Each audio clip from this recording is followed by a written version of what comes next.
We are home on the range. Just working the farm, tending to the ranch over here, and people are saying day 6 without power. I don't know. Is that right? I don't know. I've been without power since last Saturday morning. So, yeah, here we go. We're going. We're doing it. I have a generator that my brother brought me at the end of the second day, I think it was, maybe third day. I had like 2 full nights with no power, and then the generator came right before the late afternoon the next day. So that's been good, but just like kind of daunting to keep it going. It's kind of like the people in the Bible when they had to go get like the water for just daily survival with everything they do. In fact, people in modern countries still have to deal with that. They are in underdeveloped places, and Charity Water is actually a really cool organization where they have like the 100% donations and all of the funds it takes to run their organization they have from private donors. But they dig wells in underdeveloped countries, just like in the Bible. Like, people needed a well to go get the water. Like, there are people that still don't even have that, if you can believe it. So one of my go-to sources where I tithe is Charity Water. So that's really cool. You can set up an account and do it as like an auto thing, or just like go at your will and just do it whenever. But I think that's a really great way to know that you are like tithing. You're doing something that's doing something directly for people. You know, a lot of times when you donate to something, it's very vague and you don't know what actually happens with that money. But there you do. And so it feels really good because it will even tell you like how much, like whatever you donated, like how many people that can impact and like what it equals. And so it's really, it's almost too much good feelings. It's almost like it's, you know, you're not even, it's like you're cheating because it feels so good. You're like, oh my God, so satisfying. So it feels like you're winning something by giving to Charity Water. Not an affiliate. Just really good at sounding like a commercial. Okay, let's see what else. I've changed into today's outfit. I was really loving yesterday's outfit. I felt like sort of like Claire Frazier in the earlier stages of her adjustment into the harsh realities of historical Scotland, but like as she progresses into that season and into the next season, she refines her ability to like layer and be comfortable and stylish. And so today, I love it looks as though I'm very coordinated at first glance, which is cool.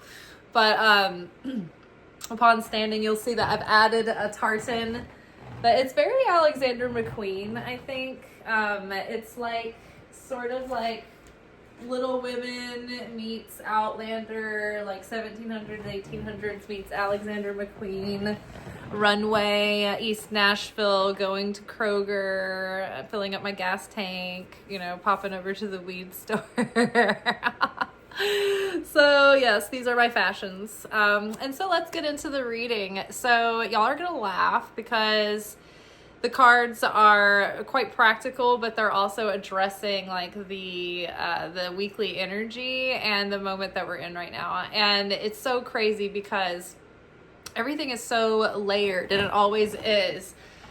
So the Torah portions of the week have been kind of introducing us to some of the stories that come from, you know, the leading up to the Exodus, or, you know, when the Israelites were having to sort of act in faith, knowing that the means would be provided, and only taking what they needed for the day. Like the manna, they only were supposed to gather enough to make bread for their household for the day. Except for on Friday morning, they would gather enough to make it for Saturday because it was Shabbat. So they weren't supposed to be working during that period of time. So that was one of the lessons this week. It was a reminder again this week that everything that we have, the true source, is from the Creator. It's not from a person. It's not from alimony. It's not from work. It's not from the institutions or the government or the monarch. It's not from any of that. It's from the Creator. It's not from like your romantic partner or, you know, your platform or your business clients. It's not from any of it. It's from the Creator. And then to go into that more fine-tuned and focused, the next day it progressed into reminding us that we shouldn't feel like confident that it's like, oh, by my doing, I'm secure. You know, I've put my rations together where I've needed them, and I've fortified myself, and I have savings, and I have plans, and I have this and that. It's like, woo, those are the towers that are crashing in the tower card, by the way. Like false senses of security. Putting your faith in material means is foolish, because everything by material means changes or has a shelf life, right? Or starts to debilitate or fluctuate. Nothing is unchanging. Nothing except for eternal things that are not material. So there's that aspect. So then it's like, okay, so don't be overconfident in the self and what you can do by your own hands. However, that also doesn't like invite complacency and passivity either. We're supposed to do whatever we can, be proactive and all in and do our best. You know, think of it as if you're watching a story on a big screen at the movie theater, and this is an epic movie and adventure on the screen. Do you want the character to be, you know, all in and like giving it everything they've got, or like pussyfooting around, you know, like kind of like putting in half the effort, right? So we are to give everything that we've got, but we've got to know that like, you know, it's like I've got to do everything I can and then let the chips fall where they may, where the Creator wills it to, right? You know, the Creator gives me my life force, everything that I've got, everything that's in front of me, you know, everything that the simulation is offering us this week to navigate through, and all the triggers and opportunities and challenges along the way. So navigating this week in Snowpocalypse, thinking of myself as more of like, okay, Mario, going through this challenge, I've been able to meet it playfully, resourcefully, and feel like, okay, every time I have seen myself start to get a shitty attitude, I've just sat with it and, you know, examined it and tried to transform it rather than just repress it, you know, be like, no, don't think that, don't, you know, just change the channel kind of thing. But really, like, try to transform it. Try to get the contaminant out of the water, right? And I felt like I've risen to the occasion to do everything I could in high spirits to prepare. And I feel good. I feel like nothing was wasted. And I feel like I didn't necessarily need the starter logs, so I can take those back or choose to keep them around. But I kept the receipt. You know, everything else I measured fairly well. Haven't had any waste. You know, I've had a good time to go deep into journal work. I've been working on the 2026 prediction series questions and getting a lot of clarity through those. So it's really been everything that I wanted from January, honestly. But knowing that the Creator's taking care of me.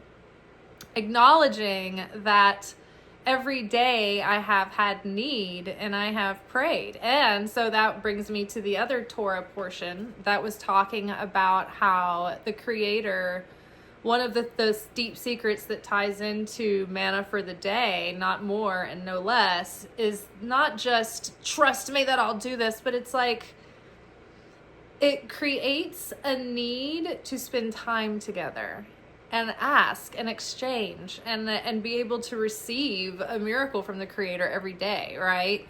When people are too focused on, oh my gosh, what about tomorrow? Then they're not present in the day to enjoy it or receive what the day has to give, or present enough to give all that they have to give the day. Because they're so worried about chasing, you know, their bread, so to speak. And so the manna for the day is like people, the faithful who pray and ask for what they want and need every day, like they're more met in that, because they take that time to make that connection and have that desire in that moment to connect with the Creator and acknowledge that the Creator is the sender of that, right? So you're intentionally putting your order into the right place, right? But not just in this whole Santa Claus give me what I want kind of thing. We're actually changing in the process and sacrificing our lower nature. And that's like what the payment that we process is for that order, right? Does that make sense?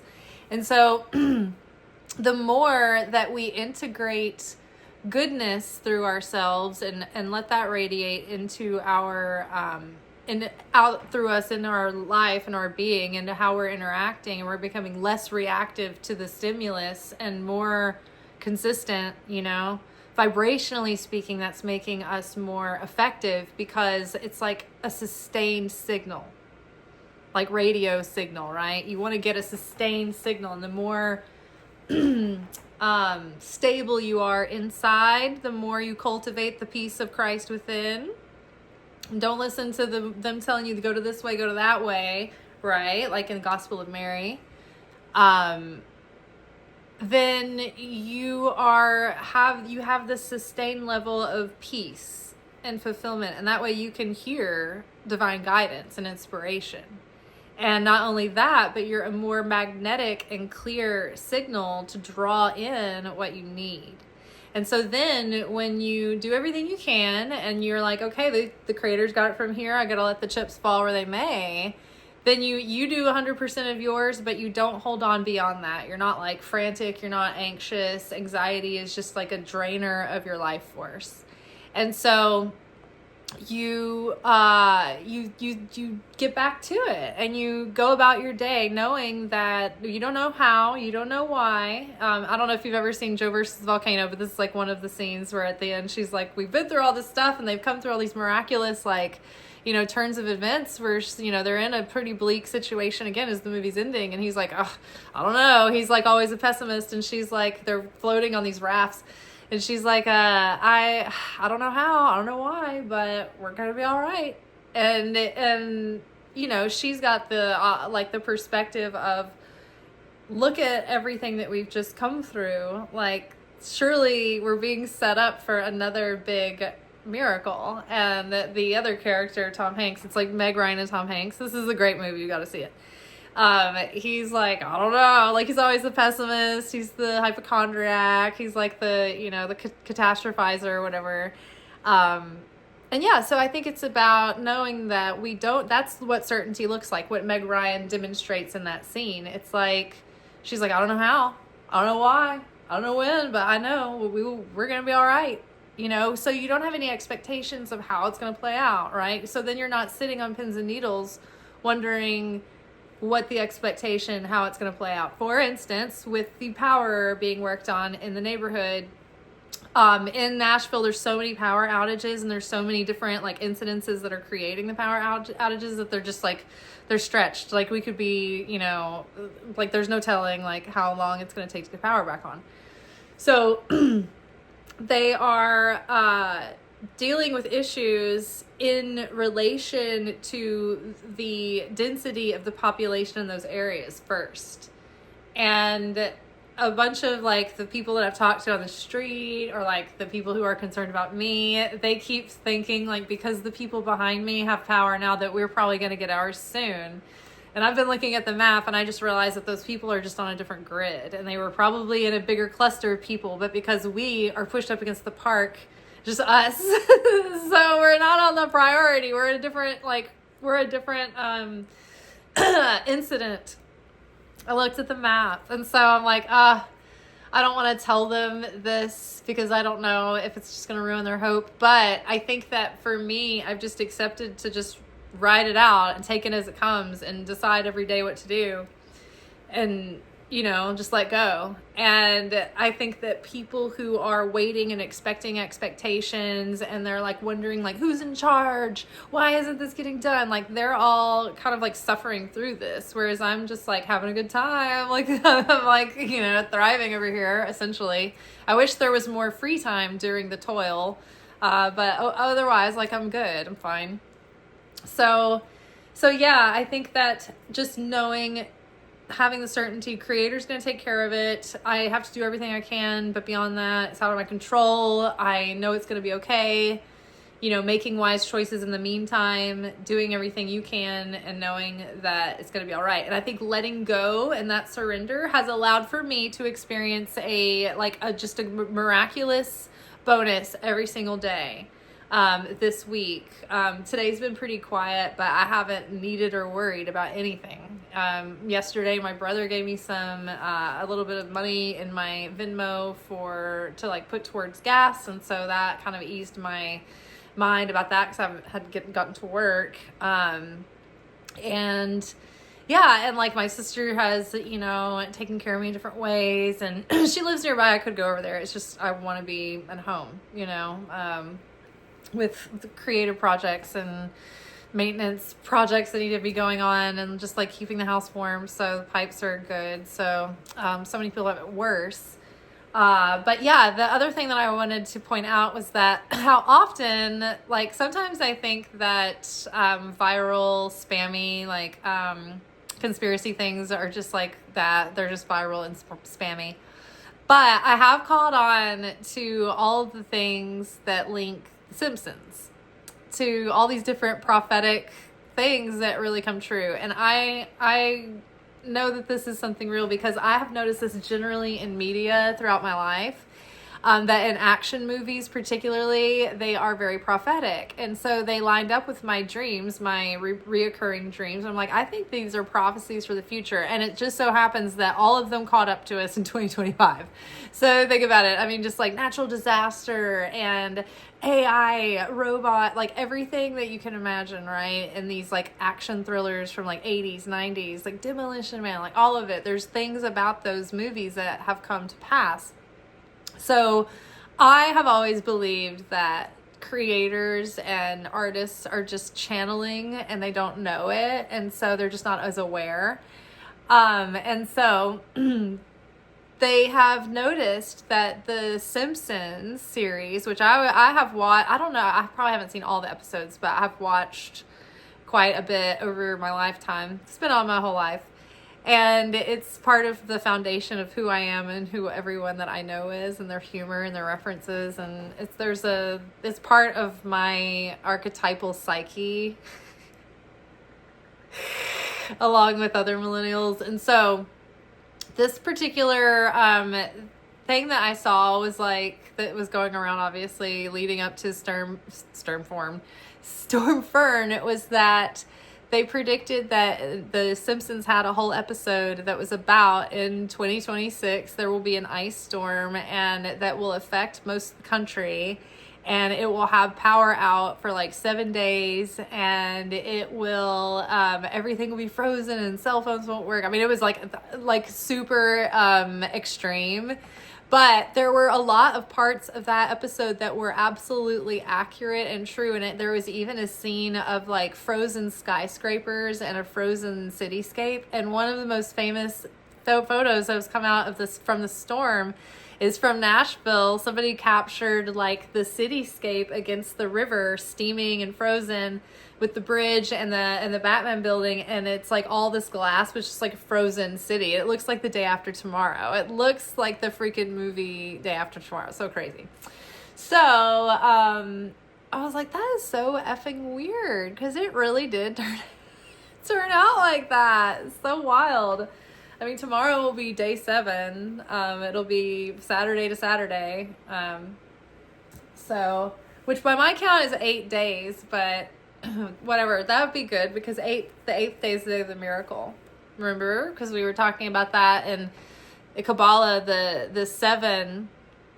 When you see 7, that represents the 7 days of creation. So that does have a certain divinity in that. But when you see the number 8, that represents the realm of miracles, because that the eighth day or the eighth candle or the eighth whatever is like going beyond the natural world and into the supernatural world. All right, so let's look at the cards. This is so funny to me. So we have from the Radiant Sun Oracle, the moon in Virgo, which is order,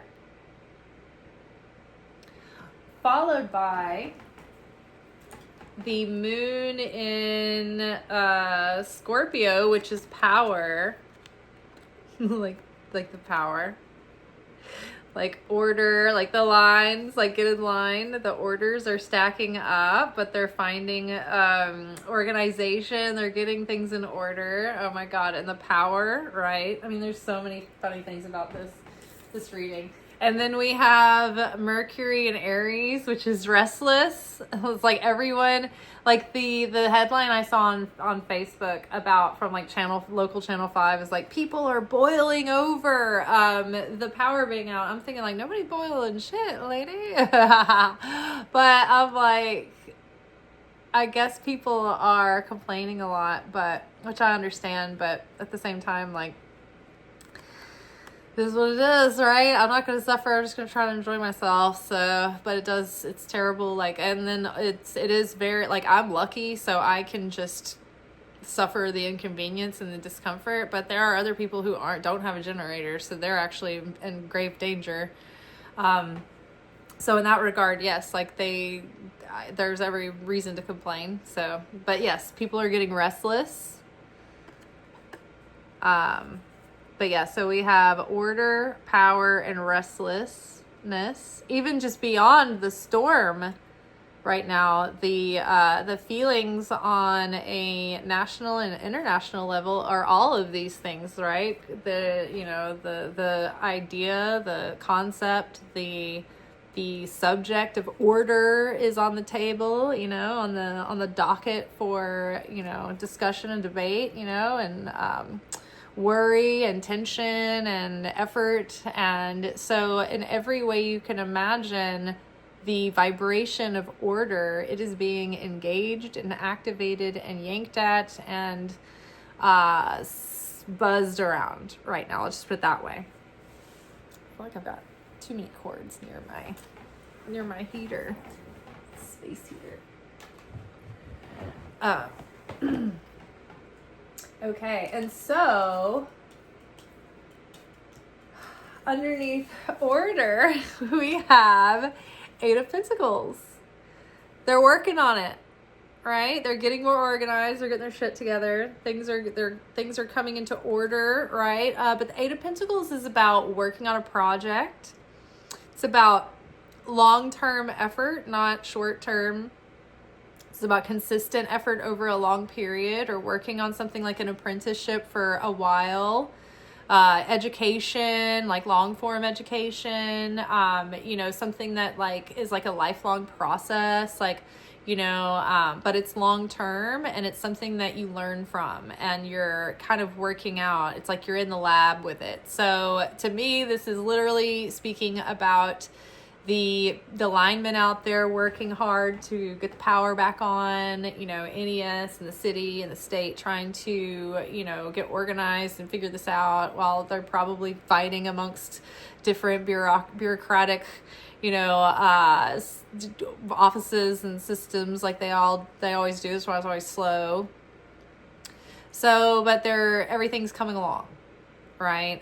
In the grand scheme of things, I think back to that idea that spiritually we are in a process this week where we are learning how to order our steps and our alignment with having our house in order, but having our house in order, having our mindset right, and our attitude right, and having enough self-control and self-mastery to be able to observe the self, to know when you need to check yourself before you wreck yourself, right? So we know the order of the pecking order in our life is creator, source, direct channel through everything that I need, right?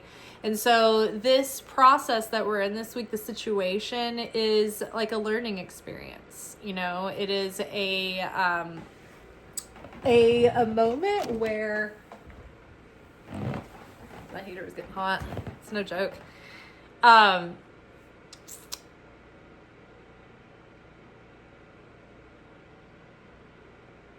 mean, that's just it. It's just like we're going through the hero's journey. And this is what's on our plate this week. This is what's going to reveal, you know, our consciousness and our ego, right? Because at the beginning of the week or the middle of the week, we had the drowned king. You know, we had the card Anima Mundi, which is that higher consciousness of the oneness of all things, the unity and interconnectedness of all things. So it's been, you know, a journey this week, but there's been a lot that I think has come from it. And so this is really about, like, I mean, here we have power and we have the Hierophant. On the one hand, I think that we're learning that we cannot look to institutions or conventional authority figures or people that we thought were going to be reliable during emergencies or times of trouble or thin times. It's like we have to learn to start being like literally more self-sufficient, more, you know, able to deal with issues like this, as like, you know, if nothing else, the weather just gets more extreme and things like that in this world. So, but learning ultimately to put our faith and our trust in the Creator to take care of us, and the Creator to provide for us and send us, you know, provisions in ways that we never expect, that we don't see coming, that we're just open to, and we make our effort and we connect with those. But we know that we are connecting directly to Source, and we don't have to necessarily go through another channel to get that. It's like it's we go within, right? So we are going through this crisis, this time of crisis, and learning how to navigate these times of crisis and maintain our energy and our consciousness and our connection with the Creator. It's like it's gaining us and earning us cosmic sovereignty, which is that ability to intentionally manifest and channel through light and miracles when you need it, because your faith is strong and the channel is strong and the connection is good, right? Because you know it's like it's not outside of you. Your provision, your security, your safety is not coming from outside of you. It's coming from the Creator. So no matter what the circumstances, good or bad, ultimately anything could happen, and the Creator has to have your back or not, right? So the moon is about our sense of security and our hidden fears and our subconscious drives and instincts and influences, right? And Scorpio is about defense mechanisms, but also it's about what's hidden and hidden things being revealed, right? As the light on the moon becomes more illuminated, there's more being revealed, and sometimes things have been obscured and some things are being revealed. Well, we know that like out in the world right now, a lot is being revealed and a lot of things are coming into our awareness and our understanding, but so too on a personal level. And I think in our subconscious and our inner drives and like our inner child and our shadow and our upbringing and things that we were, you know, conditioned to believe and act like and whatever, those things are coming into the forefront of our awareness, and we're able to re-examine that and bring a new born again version of ourselves into play in this new timeline. And we can write that story with our conscious choice now, re-examining who am I as a character. I haven't caught up with myself in a while, you know, taking it slow and not just going to reflex responses, but going slow enough and pacing ourselves to take each step intentionally, to examine each choice, each thing presented in front of us from our current awareness, our current tool belt, right? Our current resources, our current authority, right? I mean, the former me might have caved sooner and gone home, or gone over, to my mom's house, or gone over to my sister's, or something like that. And then I would have been uprooted, and I wouldn't have been able to do all the things that I wanted to do in January. And actually, I was thinking about this. It's like, I think I've gotten a lot of what I wanted out of January, right? So then we have Mercury in Aries, and that is paired with the Knight of Wands. So this Mercury in Aries, it's like this sort of like fire under our stuff to want to move and move quickly and make things happen. One of the two greatest manifesting signs in the zodiac are Aries and Gemini. So this is like fire and air. It's catalytic. It's combustible. There's a lot of energy. And like the Nine of Wands is like at the end of our like breaking a pattern. Like we are in the final like stretch of the race, or like the hero towards the end of the movie has to have that final kind of face off kind of thing. Like this is the kind of grand finale crescendoing moment where we're breaking the pattern and we're almost have completed that cycle. So I feel like we're kind of at the straw that broke the camel's back. We're at the end of our rope. We're like, oh my God. So it's like the creator's like, I know you're at the end of your energy tank, but you're almost there. So don't let a lack of endurance or perseverance take everything that you've put in so far at the last second, right before you get there. So I think we're restless for change and evidence to show that there is going to be fruit in our labor, generally speaking. But I think that we just have to trust and hold on and keep going a bit longer. I think I'm going to try to soon do a series on the 4 phases of like manifestation, like from a Kabbalistic perspective, like the awareness of that process and like steps and things. But I'm trying to decide whether I would put that like on Substack as just part of the paid subscriber content, or make a workshop and sell it that way. Let me know what y'all think. I did start my Substack. I'm starting to figure out how to like use it now, but like what seems more appealing, having like a $5 or so subscription to a Substack, or purchasing individual workshops, or having just both options available if you would do either one or the other. And just thoughts. All right. And so we are, restless, impatient. We want things to be resolved, but we're just using that energy. I mean, there's so much catalytic, cardinal energy that is activated right now, with so many aspects that have been in play. With Neptune moving into Aries, Saturn is moving into Aries. They're going to conjunct in February.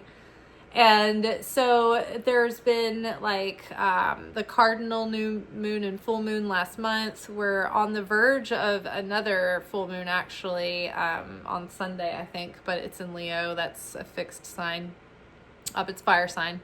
But yeah, so much just force around wanting to express and communicate, and fluster, like a new like flutter of ideas that we want to get out, and an urge and an urgency in communications and ideas and identity, and demonstrating that new self in new ways. But yeah, there are things that are conflicts coming up with the media right now, journalists being arrested and things.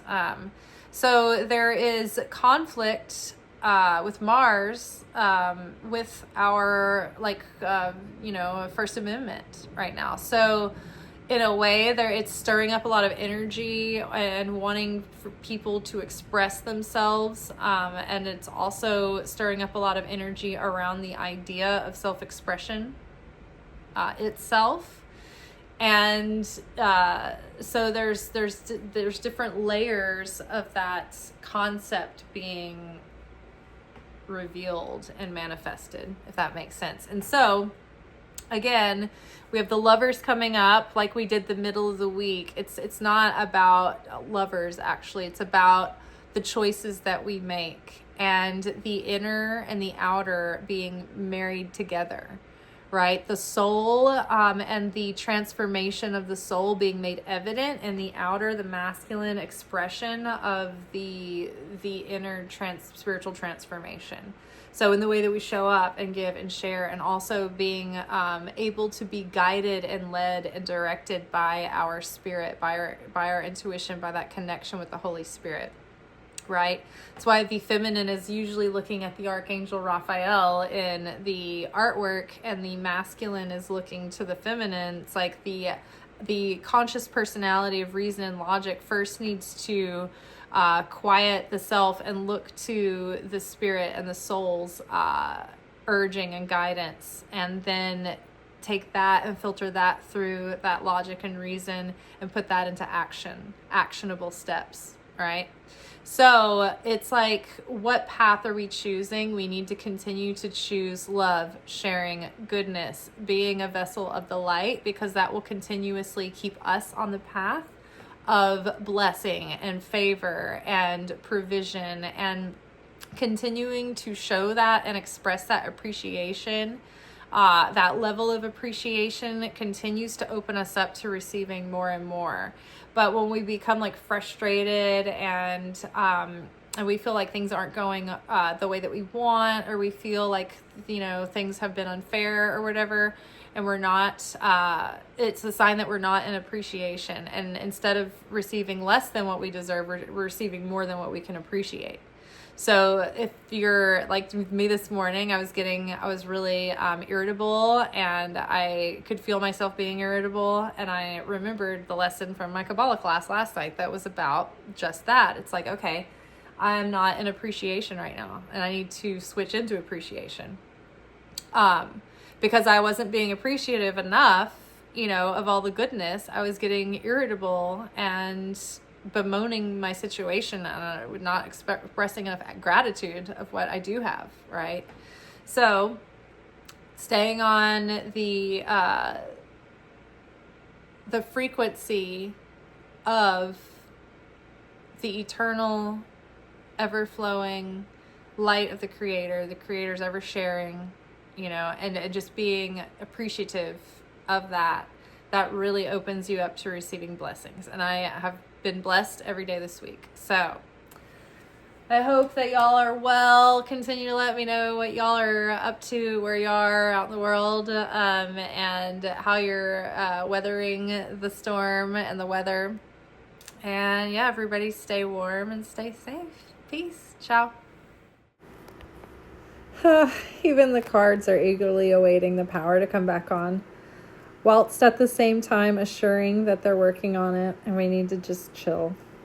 Literally, check out today's Zohar portion, which is the mystical commentary on the daily Torah portion in the slide carousel, or if you're watching this on YouTube, then at the end of the video.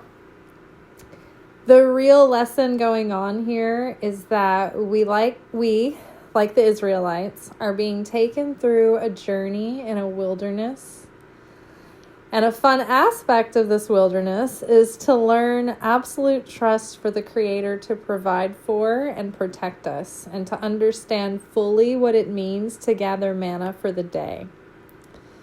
This is building that strong foundation that keeps us grounded in our faith during times of uncertainty, instability, and duress. Manna for the day is a daily exchange with the Creator, to connect in prayer and to ask for what we need and experience miracles fresh daily. We forget from one day to the next and quickly fall back into the bondage of anxiety. We will get through this together, unified, sharing. We must be patient, although it is hard not to feel frustrated and overwhelmed. The practice is don't hurl me off the cliff, but appreciation, even in times of struggle.